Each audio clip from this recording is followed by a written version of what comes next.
Hi, everyone. I'm Jennifer Whitaker, and if you've watched my past two videos on the topics of coercive control and undue influence, then you already have at least a vague idea of the ways in which certain people will try to gain a sense of power and control over others using a wide variety of tactics. And those tactics might include love bombing, physical and emotional manipulation, gaslighting, flattery, and deception, just to name a few. Sometimes the tactics are more blatant and forceful, and other times they're sneaky, subtle, and harder to see, kind of like a camouflaged animal when you think about it.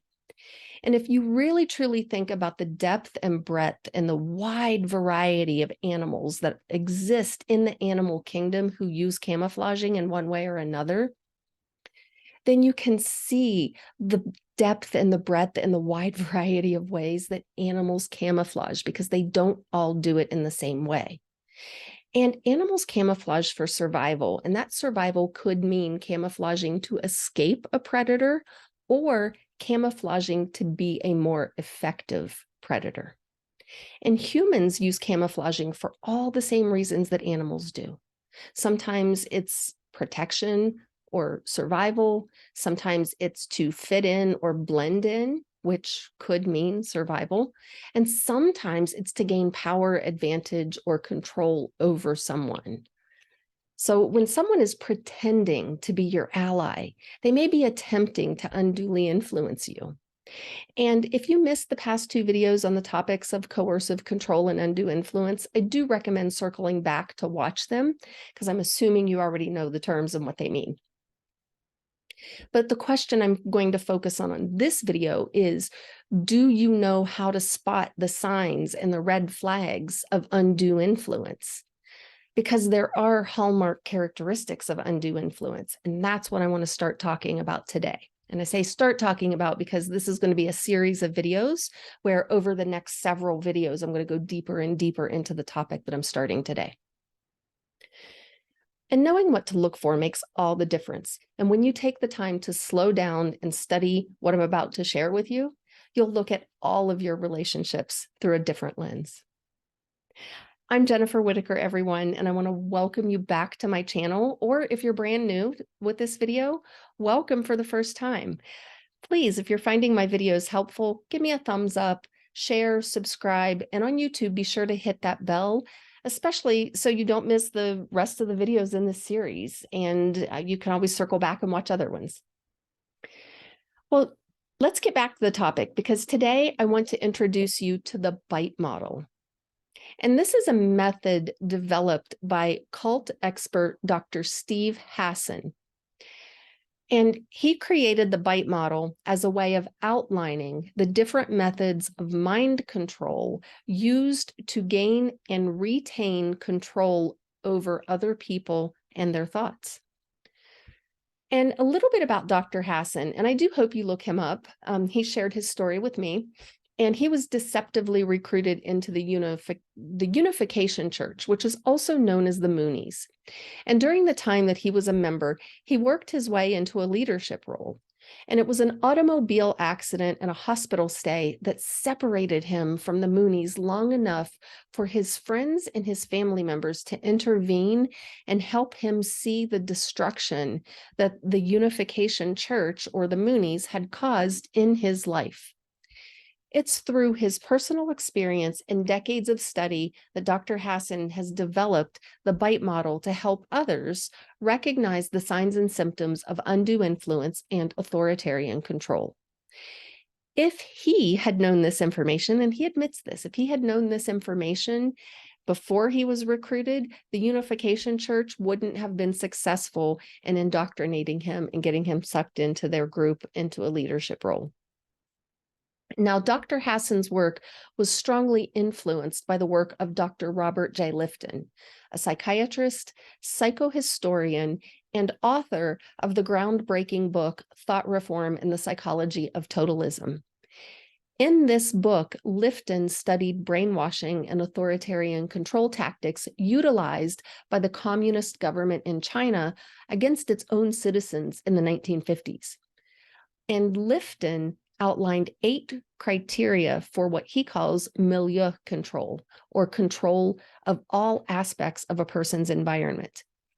And milieu control can be used to indoctrinate a person without their consent and without their knowing, and to change their thinking, change their beliefs, and change their thoughts, a form of brainwashing.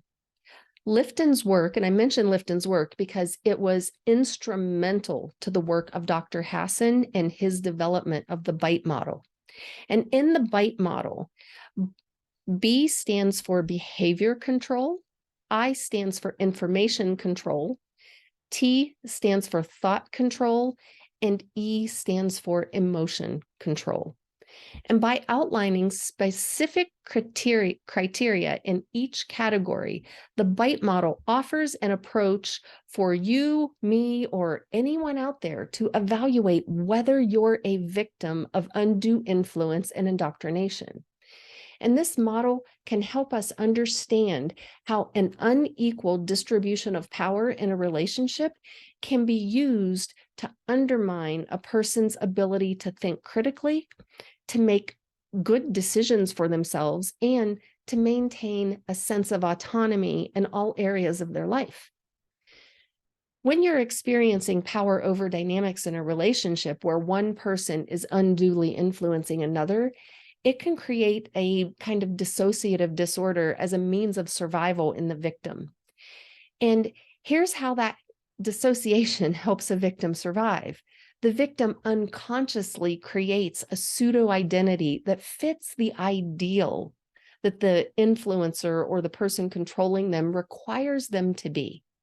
And this pseudo-identity then suppresses or pushes down the real, autonomous, and authentic identity of the victim.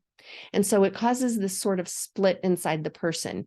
And so even though you're in the group and you're going through all the motions, and everything usually does start out quite lovely when you first get into it, but over time, there's more of an unsettled feeling inside where you're going through the motions, but there's something inside that tells you this doesn't feel right. And if you really get in touch with that, you'll notice that you start to override it, and it becomes an automatic overriding within yourself. So this process happens a little bit like the proverbial frog in the pot story. It happens at such a titrated and in such a subtle way that the victim doesn't know what's actually happening.